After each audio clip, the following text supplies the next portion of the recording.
LWO1 WeatherNet. Liftoff conditions looking pretty good. The STS is ready for launch.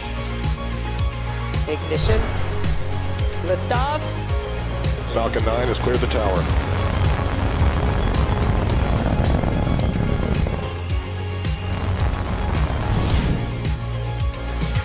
Ten, 9, 8, Side booster ignition. 6, 5, 4, 3, 2, 1.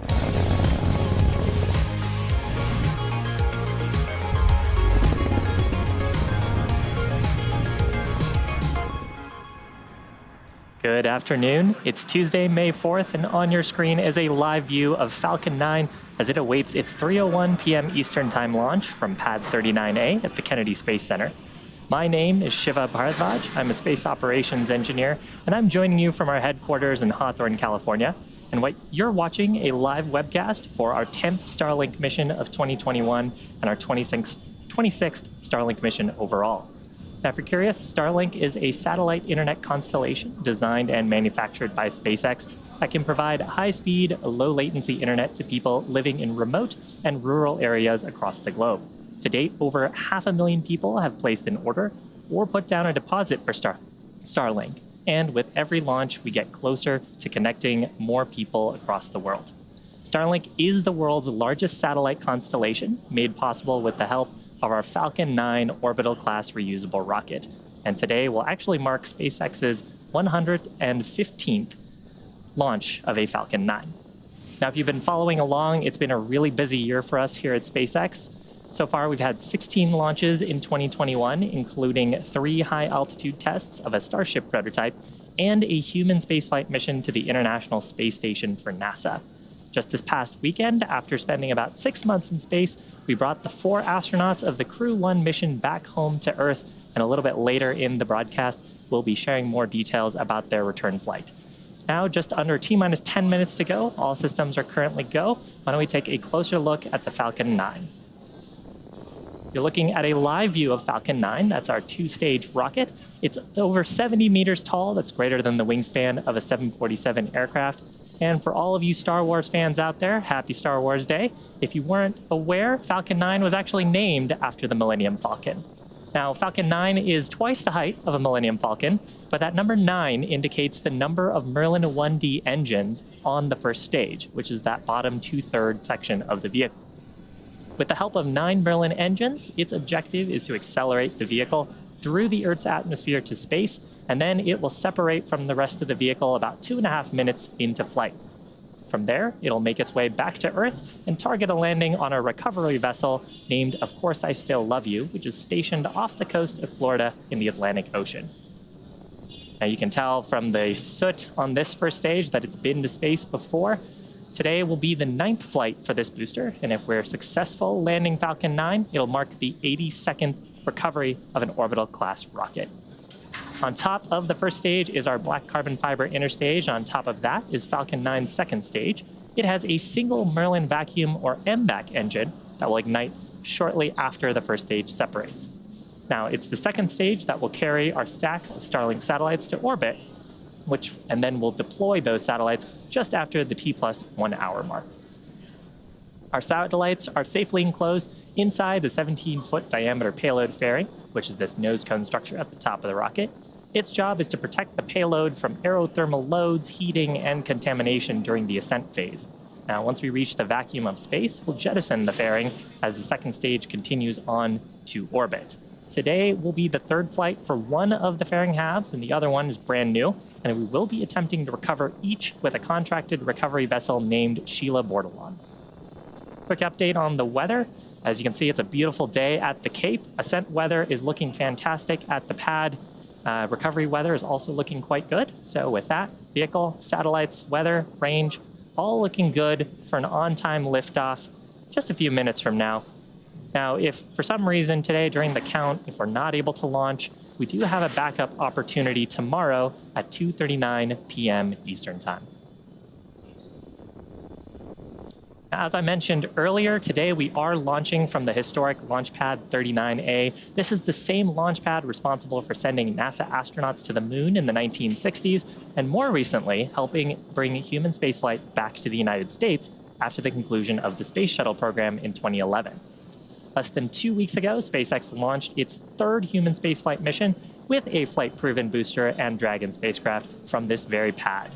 This time, we had 4 crew members on board. Those were NASA astronauts Shane Kimbrough and Megan MacArthur, European Space Agency astronaut Thomas Pesquet, and Japan Aerospace Exploration Agency astronaut Aki Hoshide.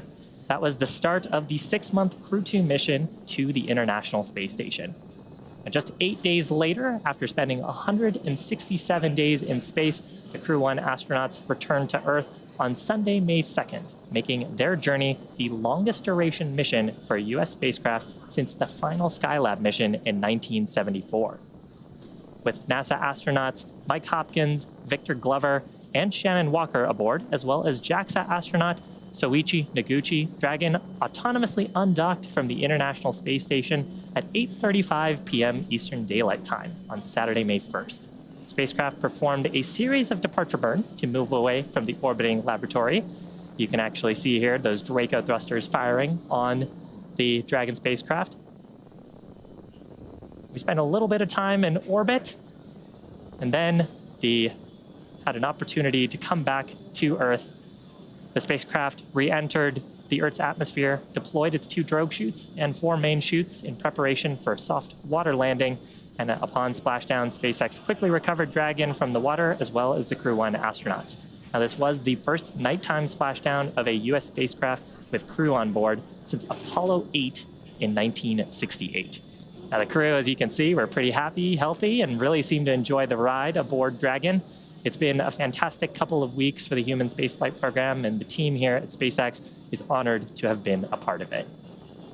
Now, we are just at T-minus 5 minutes away from liftoff. Falcon 9 is now moving into the final stages of its countdown. We're currently awaiting the transporter erector, or TE, retraction. The transporter erector is that structure, the white structure to the left of the vehicle. It provides liquids, gases, and electrical connections to the second stage, as well as air conditioning to the payload. And just about now, actually, we should start to see the transporter erector beginning its retract process. So first we'll see that clamp that you can see right underneath the payload fairing starting to retract. And then shortly after, the transporter erector will move away from the vertical position to about 2 degrees away from the vertical. Then finally, around T-minus 0, hydraulics will pull away the transporter erector farther from Falcon 9, clearing the way for it to ascend. At this point, the first stage is nearly fully loaded with 1 million pounds of kerosene fuel and liquid oxygen. Keep an eye out here for the transporter erector now on the right side of the vehicle. Should start to retract away shortly.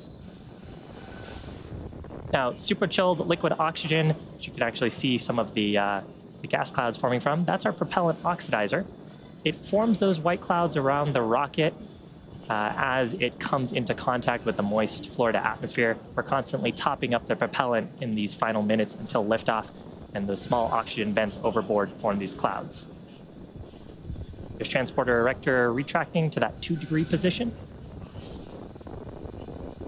Coming up in about 15 seconds, we should hear a call out for prop loading complete on the first stage.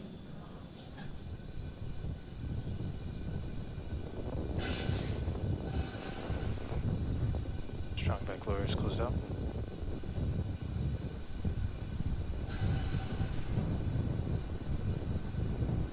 Then coming up shortly after that will actually be a call out for the second stage completing its prop loading. Expect that call around T-minus 2 minutes.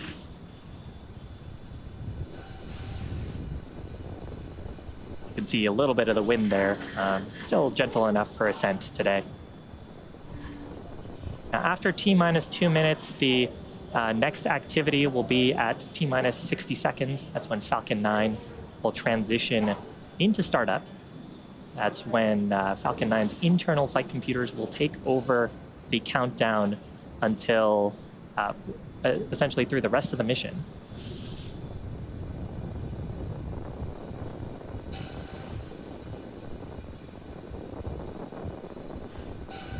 But again, next activity here is prop load closeout on the second stage.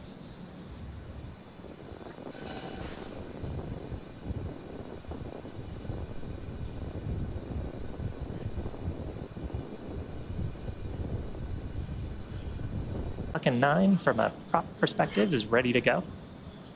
Team still not working any issues on Falcon 9. That venting you're seeing there is nominal. Again, that's liquid oxygen from the transporter erector. In the lines in the transporter erector that we're venting, and as it comes into contact with the warm Florida atmosphere, turns into a gas and humidify and forms clouds with the humidity in Florida. Coming up, transition into startup. Shortly after, we'll hear the final poll from the launch.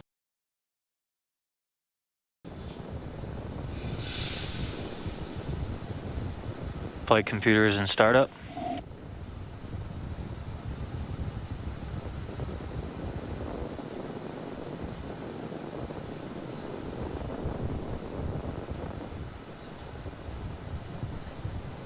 Falcon 9, Starlink LD is go for launch. Fantastic news. So with that, launch teams in the vehicle looking healthy, ready to go for launch. T-minus 30 seconds to go. Why don't we listen in to the terminal count 30 seconds. for Falcon 9 taking our Starlinks to orbit.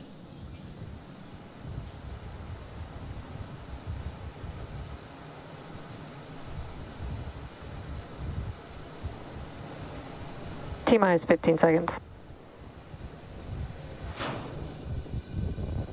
10, 9, 8, 7, 6, 5, 4, 3, 2, 1, 0. Ignition.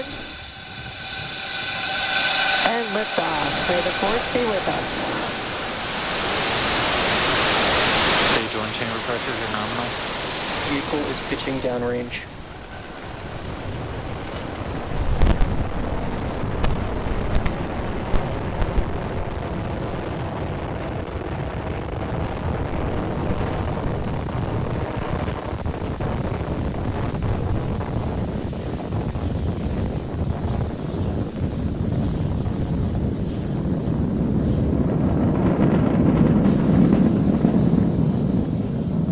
Plus 40 seconds into flight, Falcon 9 has successfully lifted off from our pad 39A at the Kennedy Space Center, carrying a stack of Starlink satellites into orbit. Coming up, we have just throttled down for the point of maximum dynamic pressure, or max Q. That's when we experience the highest structural loads on the vehicle. That's from the combination of how fast we're moving through the Earth's atmosphere. Falcon 9 is supersonic. Increasing our velocity as the density of the atmosphere continues to decrease.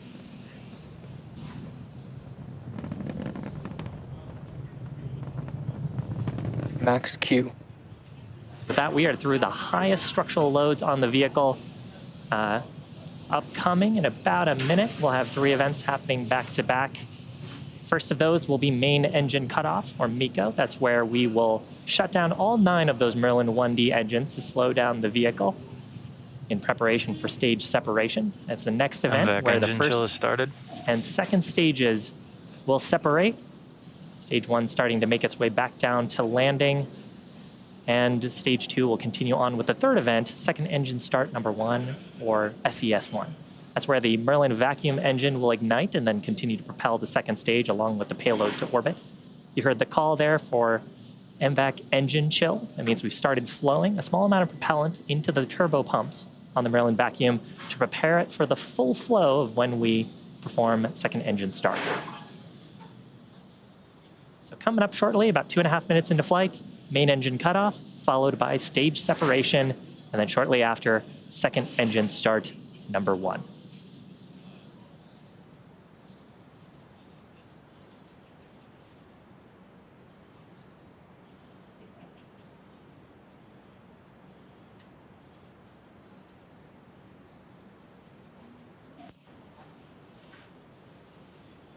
Stage separation confirmed.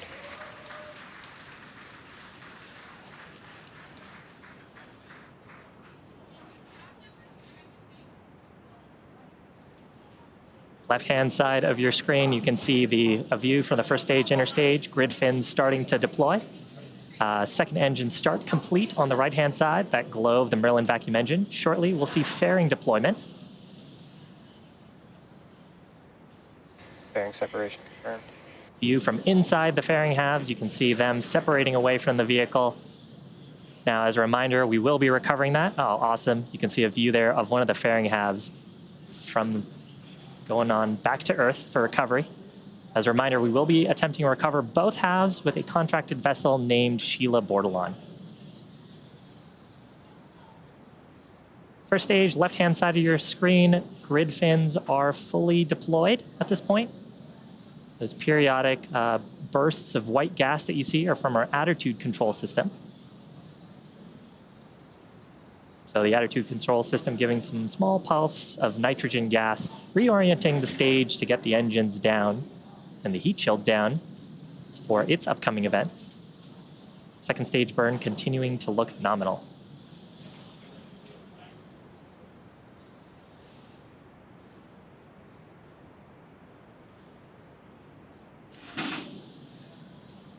Now the acquisition signal Bermuda. While the second stage is continuing on to orbit, this first stage has a couple of activities in order to make its way back to Earth. First is an entry burn. It'll ignite 3 of its M1D or Merlin 1D engines. And that helps to slow down the vehicle as we start re-entering the upper parts of the Earth's atmosphere. The next event will be just before touchdown on the drone ship. That is a landing burn. We'll ignite just a single center Merlin engine, and that's what will bring the vehicle speed rapidly down to 0 for a soft touchdown on the drone ship. You can see the first stage reorienting on the left-hand side of your screen. Both stages continue to follow nominal trajectories. Fantastic news from the navigation officer that we're on our planned trajectories. Now, the first stage is targeting our drone ship named, of course, I Still Love You, which is stationed off the east coast of Florida in the Atlantic Ocean.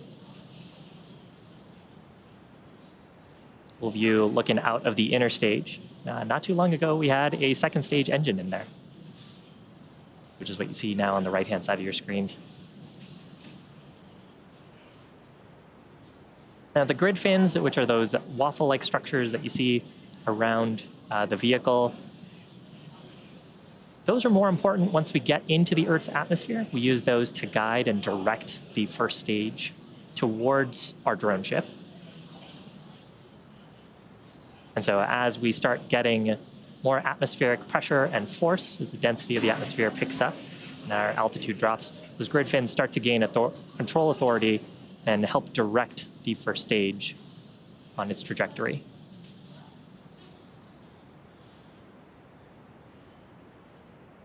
Coming up shortly, on the left-hand side of your screen, first stage entry burn. That burn expected to last about 20 seconds. We'll be igniting 3 of the Merlin engines on the first stage to slow down the vehicle in preparation for atmospheric entry.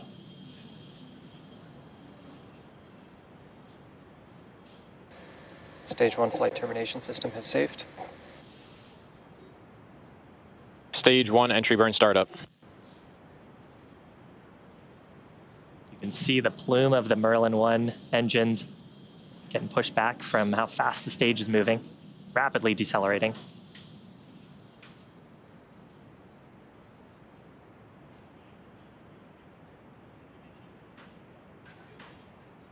Stage 1 entry burn shutdown. So successful shutdown of those Merlin 1D. Continue to follow nominal trajectories. Successful shutdown of those Merlin 1D engines. Next burn on the first stage will be at just after T+8 minutes. That'll be the landing burn start, just a single Merlin engine there. And around the time that the first stage should touch down on our drone ship, the second stage will also conclude its burn with an event called SECO-1, or Secondary Engine Cutoff Number 1. Stage 1 transonic.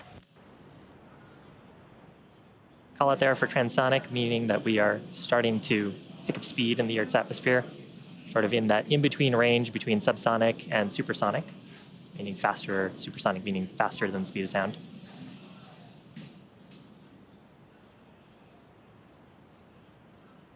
Some beautiful views Stage of... 2 is in terminal guidance. planet Earth with our second stage Merlin vacuum engine on the right-hand side. Stage 1 landing burn. Startup of the landing burn. You can see the drone ship on our screen.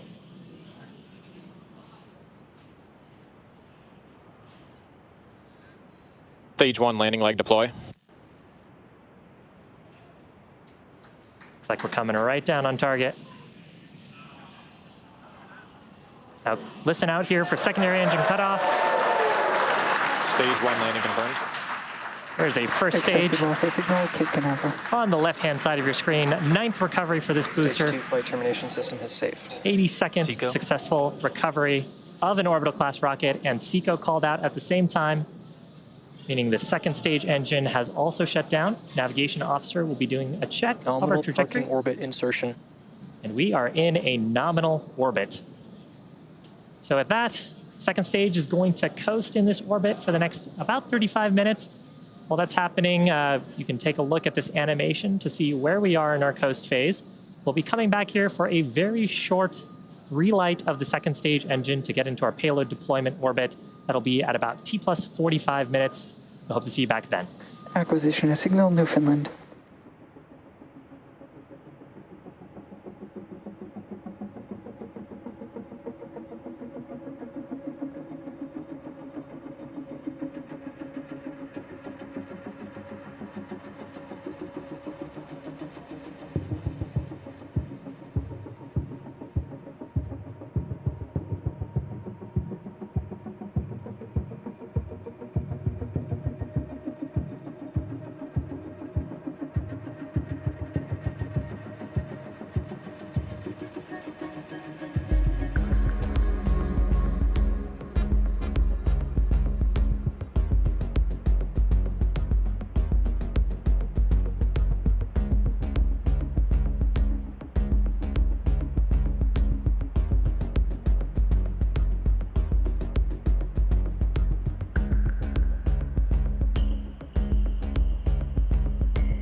Expected loss of signal, Bermuda.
Expected loss of signal Newfoundland.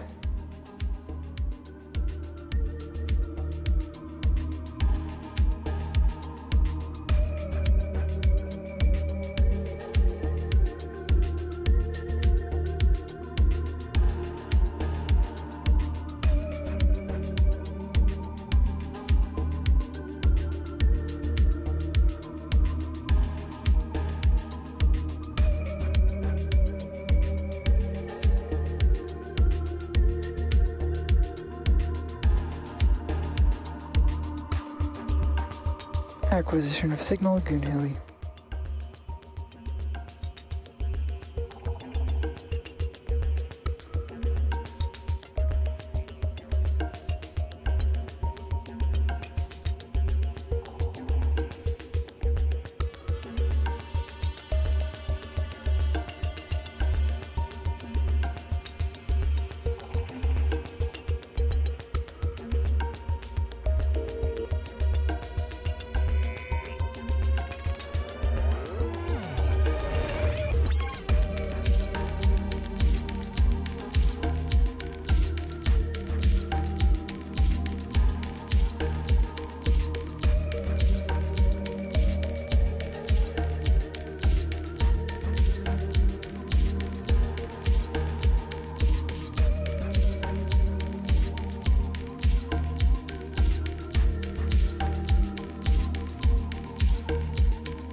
Detected loss of signal at Goonhilly.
Acquisition of signal, Diego Garcia.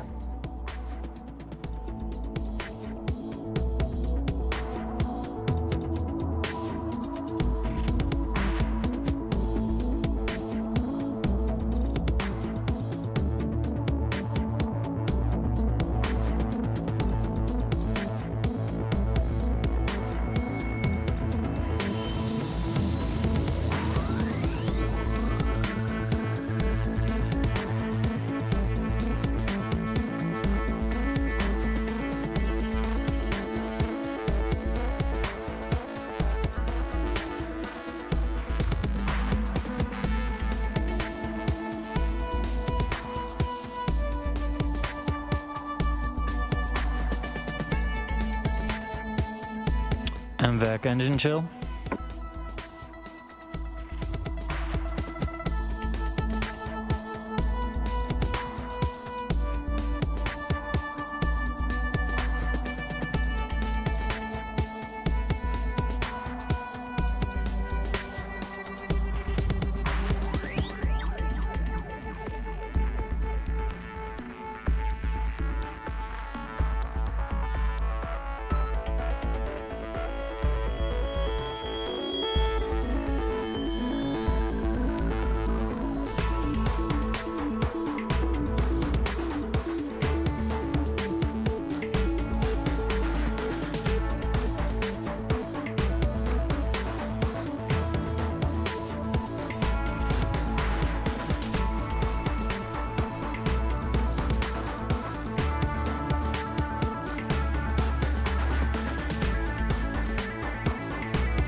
Welcome back to our Starlink webcast. Now, if you're just joining us, we had a successful liftoff at 3:01 p.m. Eastern Time from pad 39A in Florida. Successfully recovered our first stage for the 9th time, and we're awaiting the relight of our second stage engine for second engine start number 2, coming up just in a couple of seconds. This burn is going to be a very short burn, just 1 second, and that will help raise our apogee and perigee into the payload deployment orbit. So listening out here for the callouts. Hopefully we'll get a shot of the second stage's engine for that ignition.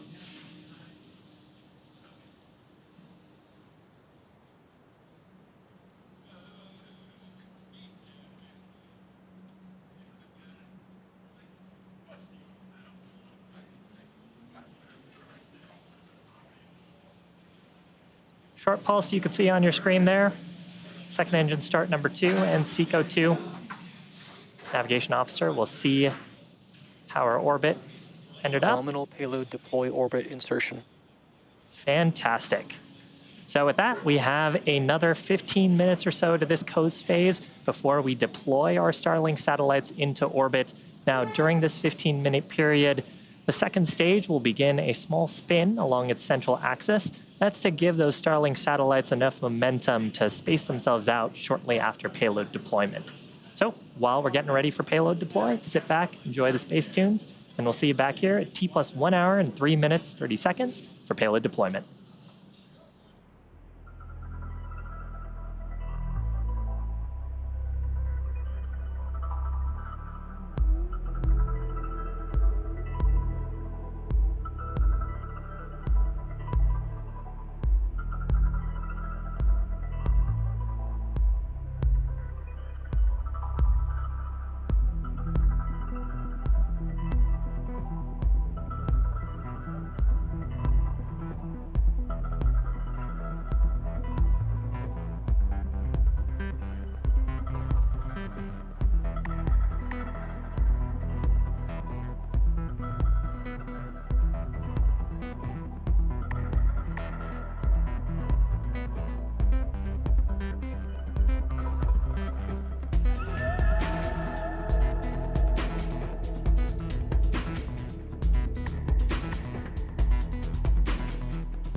Expected loss of signal, Diego Garcia.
Acquisition signal, Tasmania.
Welcome back to our live webcast for our Starlink mission.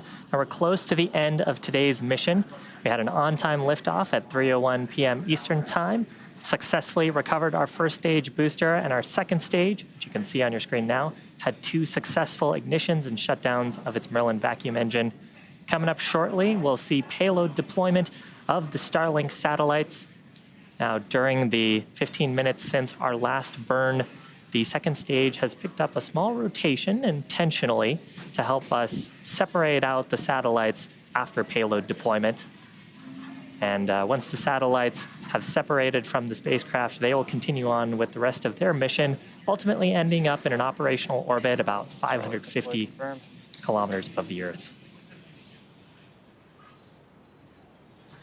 Fantastic shot of the payload separating away with the horizon of planet Earth. So shortly from here, the Starlink satellites will deploy their solar arrays, and then over the next few days and weeks, they'll use their onboard ion thrusters to make their way into an operational orbit. And that's going to bring our webcast coverage to a close. We want to give a big thanks to the Range and the Federal Aviation Administration for supporting today's mission. Now, if you're interested in Starlink service, head on over to starlink.com to find out more details. Thank you so much for joining us, and may the 4th be with you.